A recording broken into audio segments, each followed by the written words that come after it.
شیطان کی پوری کوشش ہوتی ہے کہ رمضان المبارک میں انسان دن کو روزہ نہ رکھے اور رات کی تراویح نہ پڑھ سکے، اور خناس یہ تو نہیں کر سکتا کہ دن کا روزہ رکوائے اور رات کی تراویح رکوا دے۔ اس کی کوشش یہ ہوتی ہے کہ روزہ بھی رکھے اور قبول بھی نہ ہو، تراویح بھی پڑھے اور تراویح قبول بھی نہ ہو۔ میں بطور فائدے کی ایک بات عرض کرتا ہوں، اصل تو درسگاہ میں بات سمجھنے کی ہے اور سٹیج میں بیان کرنے کی ہے۔ اگر وقت ہوا تو آپ یہاں براہ راست عشاء کے بعد سن لیں، اگر وقت نہ ہو تو اس سی ڈی کو گھر جا کر دیکھیں۔ اس کا نام ہے شیطان اور خناس، مستقل اس عنوان پہ میرا بیان موجود ہے، آپ اس بیان کو سماعت فرمائیں۔ ایک شیطان ہے اور ایک خناس ہے۔ شیطان کی محنت یہ ہوتی ہے کہ کوئی انسان نیک عمل نہ کرے، اور خناس کی محنت ہوتی ہے کہ نیک عمل کرے لیکن نیک عمل قبول نہ ہو۔ اب آپ نے فیصلہ کرنا ہے کہ خطرناک شیطان ہے یا خطرناک خناس ہے۔ شیطان کی محنت ہے کہ نیک عمل نہ کرے، اور خناس کی محنت نیک عمل کرے لیکن نیک عمل قبول نہ ہو۔ اب اگر آدمی شیطان کی بات مانے تو نتیجہ کیا نکلتا ہے، اور خناس کی مانے تو نتیجہ کیا نکلتا ہے؟ اس پر میں دو چار مثالیں دیتا ہوں بات کو سمجھانے کے لیے۔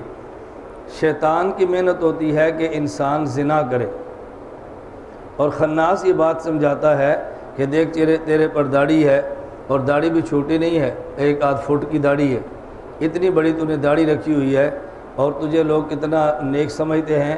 اب اگر تو زنا کرے گا تو لوگوں کے اندر بدنام ہوگا۔ تو شیطان کی محنت ہوگی کہ انسان زنا کرے، اور خناس یہ نہیں کہتا کہ زنا کرے، شیطان کہے گا زنا کرنا ہے لیکن زنا کے نام پر نہیں، زنا کرنا ہے نکاح کے نام پر۔ لوگ سمجھے نکاح ہے لیکن در حقیقت وہ زنا ہوگا۔ اس کی صورت کیا ہے؟ اپنی بیوی کو 3 طلاق دے دے، اور طلاق دینے کے بعد دوبارہ اپنے گھر میں رکھ لے۔ لوگ نکاح سمجھتے رہیں گے، اللہ کے ہاں زنا لکھا جاتا رہے گا، تو لوگ بھی راضی ہوں گے اور تیرا بھی کام چل جائے گا۔ اب شیطان کی خواہش ہوتی ہے کہ بندہ زنا کرے، اور خناس کی خواہش زنا کرے لیکن زنا کا نام نہ ہو، کرے زنا لیکن نام نکاح کا ہو۔ اب دیکھو شیطان نے بھی گناہ کرایا اور خناس نے بھی کرا دیا، دونوں میں فرق سمجھ گئے۔ شیطان کی محنت ہوتی ہے کہ آدمی 2 ہاتھ سے مصافحہ نہ کرے، مصافحہ ہی نہ کرے، اور خناس کی محنت یہ کرتا ہے کہ مصافحہ تو کرے لیکن 2 ہاتھ سے نہ کرے بلکہ 1 ہاتھ سے کرے۔ شیطان محنت کیوں کرتا ہے؟ حدیث مبارک میں جب 2 مسلمان بھائی آپس میں ملتے ہیں اور دونوں مصافحہ کرتے ہیں، ان دونوں کے الگ ہونے سے پہلے اللہ ان کے گناہوں کو معاف فرما دیتے ہیں۔ شیطان نہیں چاہتا ان کے گناہ معاف ہوں، اس لیے اس کی محنت ہوتی ہے کہ 2 بھائی مسلمان ملیں تو آپس میں مصافحہ نہ کریں۔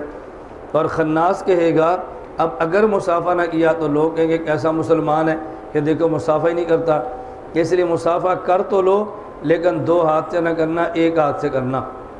اس کا نقصان کیا ہوگا؟ جب آدمی گناہ کرتا ہے تو وہ 2 ہاتھ سے کرتا ہے، 1 ہاتھ سے نہیں کرتا۔ تو جب دونوں ہاتھوں سے مصافحہ کرے گا تو دونوں ہاتھوں کے گناہ ختم ہو جائیں گے، اور جب 1 ہاتھ سے مصافحہ کرے گا 1 کے گناہ ختم ہو جائیں گے، 1 کے گناہ رہ جائیں گے۔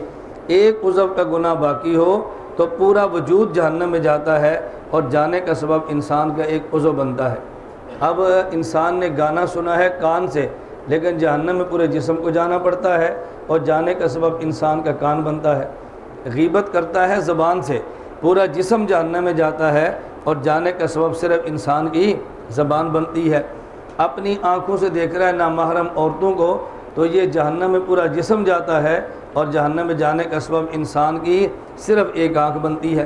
اسی طرح جب اس نے 2 ہاتھ سے گناہ کیے اور 1 ہاتھ سے مصافحہ کر لیا، چلو 1 ہاتھ سے گناہ معاف بھی ہو جائیں تو 1 کے گناہ باقی رہ گئے نا۔ اب جب 1 کے گناہ باقی ہیں تو اللہ اپنے کرم سے معاف فرمائے، یا قانون کے مطابق جہنم میں جائے گا تو پھر معافی ملے گی۔ تو شیطان یہ چاہے گا کہ مصافحہ ہی نہ کرے، اور خناس کہے گا مصافحہ تو کرنا ہے لیکن 1 ہاتھ سے کرو، لوگ بھی خوش ہو جائیں کہ مصافحہ کر لیا ہے، اور شیطان بھی خوش ہو جائے کہ آنا اس نے پھر میرے ساتھ جہنم میں ہی۔ تو ایک محنت شیطان کی ہے اور دوسری محنت خناس کی ہے۔ آپ دیکھیں کتنا فرق ہے۔ میں بات صرف یہ سمجھا رہا تھا کہ آپ دونوں کی محنت دیکھیں۔ شیطان کی پوری محنت ہوگی کہ رمضان مبارک کے میں آدمی دن کو روزہ نہ رکھے، گناہ کرے، روزہ نہ رکھے، اور خناس بتائے گا اگر تو نے رمضان کا روزہ نہ رکھا تو لوگ کہیں گے دیکھو کیسا مسلمان ہے، روزہ ہی نہیں رکھتا، لہٰذا روزہ تو رکھ لے لیکن سورج کے غروب ہونے سے 1 منٹ یا 2 منٹ پہلے توڑ دینا۔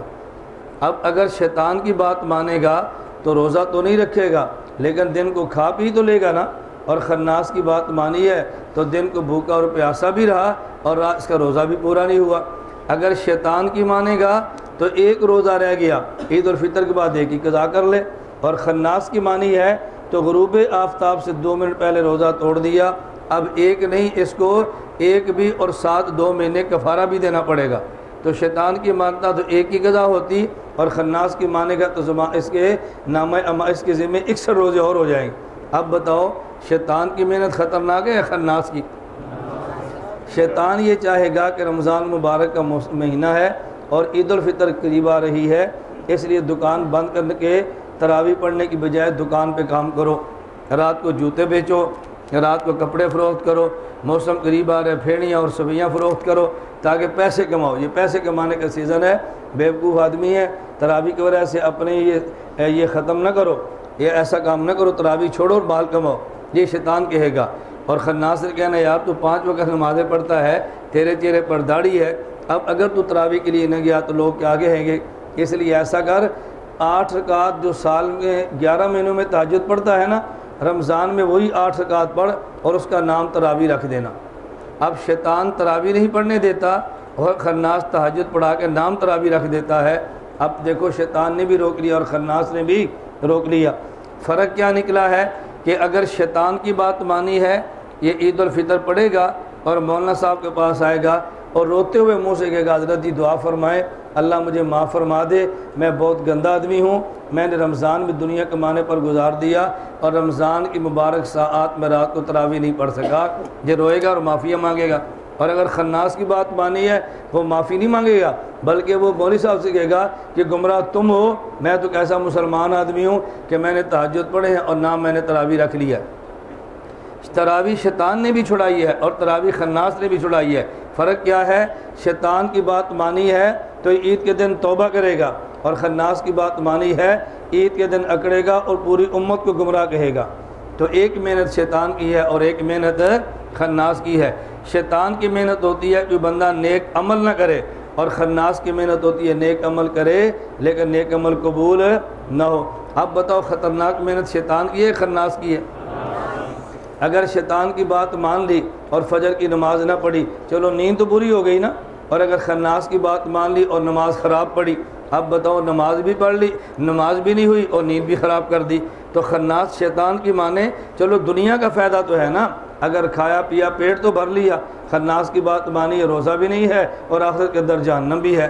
تو خناس کی بات مانے گا تو خسر الدنیا والآخرہ، اور شیطان سے بھی بچنا چاہیے اور خناس سے بھی بچنا چاہیے، دونوں سے بچنے کا حکم اللہ نے قرآن کریم میں دیا ہے۔ فَإِذَا قَرَأْتَ الْقُرْآنَ فَاسْتَعِذْ بِاللَّهِ مِنَ الشَّيْطَانِ الرَّجِيمِ، شیطان سے پناہ مانگا کرو۔ قُلْ أَعُوذُ بِرَبِّ النَّاسِ مَلِكِ النَّاسِ إِلَٰهِ النَّاسِ مِنْ شَرِّ الْوَسْوَاسِ الْخَنَّاسِ الَّذِي يُوَسْوِسُ فِي صُدُورِ النَّاسِ مِنَ الْجِنَّةِ وَالنَّاسِ۔ جس طرح اللہ نے قرآن میں شیطان سے پناہ مانگنے کی بات فرمائی ہے، اسی طرح اللہ نے خناس سے پناہ مانگنے کا حکم دیا ہے، خناس سے پناہ مانگنے کا حکم دیا ہے۔ تو جس طرح ابلیس کا نام شیطان ہے تو ابلیس کے بوسٹر کا نام خناس ہے۔ میں غیر مقلد سے کہتا ہوں کہ تم میرا شکریہ ادا کرو، تمہیں اپنے نام پر حدیث نہیں مل رہی تھی، میں نے تمہارے نام پہ قرآن کی آیت پیش کر دی، ہمارا شکریہ ادا کرو۔ ہم تمہیں چیلنج دے رہے تھے، ہمارا نام اہل سنت والجماعت حدیث میں ہے، تم اپنا نام اہل حدیث سے ثابت کر دو۔ تم اپنا نام حدیث سے ثابت نہیں کر سکے، ہم نے تمہارے نام پہ قرآن پیش کر دیا۔ اس پہ ہمارا شکریہ ادا کرنا چاہیے، ہم سے لڑنا چاہیے، لیکن جن کا مزاج ہی لڑنا ہو وہ شکریہ کی بات پر بھی لڑتے ہیں، شکریہ ادا نہیں کرتے۔ تو شیطان سے بچنا اور خناس سے بھی۔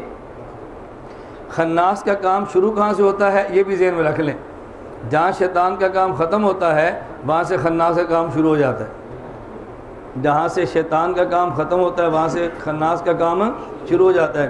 کیا مطلب؟ میں سمجھانے کے لیے پہلے مثال دیتا ہوں۔